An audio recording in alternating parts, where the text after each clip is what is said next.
My insane girlfriend drunkenly confessed to my friend that she is pregnant by her ex and plans to make me take care of the baby. He told me, and I broke up with her. So she went insane.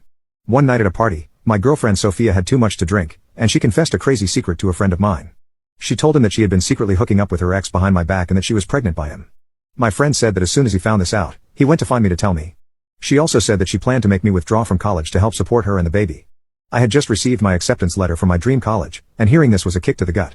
I felt heartbroken. I planned to do so much with this girl. We had been together since sophomore year, and I wanted to marry her after I graduated. Hearing this, I almost couldn't believe it, but then I remembered back to senior year. She often talked about how serious we were getting and how our parents loved us together. But Sophia said that she wanted to explore the world and try new things before she settled down with someone. She would often ask me if I felt like we were rushing into things too quickly, and I didn't think so because we had been together for 3 years by then. I never knew what she meant at the time. I told her that we could always travel together, but now I could see she meant she wanted more experiences with other people. In senior year, we had an incident where I saw her phone as she was sitting next to me.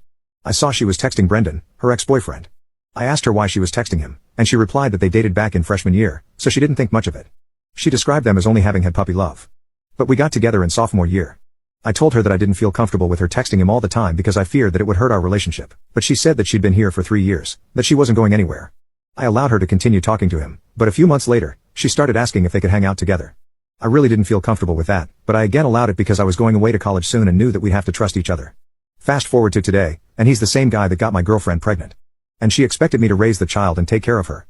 The next day, my head was still spinning. I was so in shock, hurt, and confused. I knew I had to confront Sophia. I couldn't just let this slide. I went to her parents' house. My heart was pounding in my chest when she opened the door. She looked surprised to see me, but she looked a bit guilty. I guess she remembered what she had said the night before. We sat on the couch. I addressed what she had said the night before. She immediately denied that she had said that to my friend, claiming that she thought it would be a funny joke while she was drunk. Neither of us found it funny. I told her to prove to me that it wasn't true and pulled out a pregnancy test that I had bought from the store before I came. Her eyes widened with shock when she recognized what I had. I told her if she couldn't take the test, then we couldn't work out. I knew in my heart that I still wanted to be with her, but I knew in my head that I couldn't be with her after she cheated on me with her ex. She lied to me and wanted to put my dreams aside to support her. She tried to deny it and flip it on me. She asked me if I didn't trust her, and if I didn't, then we shouldn't be together. I told her that I was leaving and we were done. She grabbed my arm to make me stay and confessed. She said she was a few weeks along and that it was an accident. She only did it one time, and she wanted me to be the father since I was a better person. She broke down into sobs and kept saying that she loved me and not him. She kept saying that it was just a mistake. I knew the answer before I came, but my heart was still broken to hear it come out of her mouth. I really believed that we had something that would last. Something real. I left that day, but her calls and texts over the next few days didn't stop.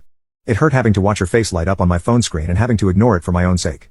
After she saw that I wouldn't respond to any of her calls and texts, she showed up at my parents' house.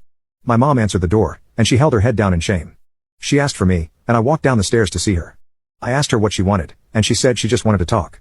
I agreed and told her that after this talk, she'd have to promise to leave me alone. She agreed, and we went to my room.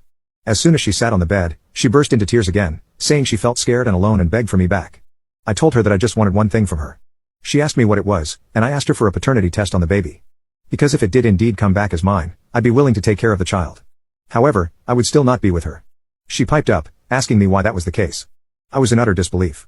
I had to explain to her that the reason I wasn't going to be with her, regardless of whether the baby was mine or not, was because she cheated on me with her ex-boyfriend. It was only one time, she said. Yeah, that one time was my black swan event. Like it or not, I can never see you the same way again. Before I left her, I wanted to make sure she wasn't carrying my child because my dad always taught me that no child deserves to be raised without a father. I think she was under the assumption that I would take her back if she did the test, because at that moment, she dried her tears and began smiling, saying she would do it tomorrow morning. I explicitly told her that that didn't mean we were back together, but her delusions got the best of her. She was convinced that since I allowed her to talk to me, we were back together. I honestly have no idea how she even managed to extrapolate that from what I had told her, but nonetheless, the next day, she took the test and the doctor sent it off. They told us that it would be a few weeks before they would get the results. And in the meantime, she tried to hang out with me and would often call my phone about things that didn't pertain to the baby. I told her that I would care for her until I knew the results, and she took it a few steps too far. She would often show up at my house unannounced and even tried to get intimate with me. If you are liking it, follow us for part 2.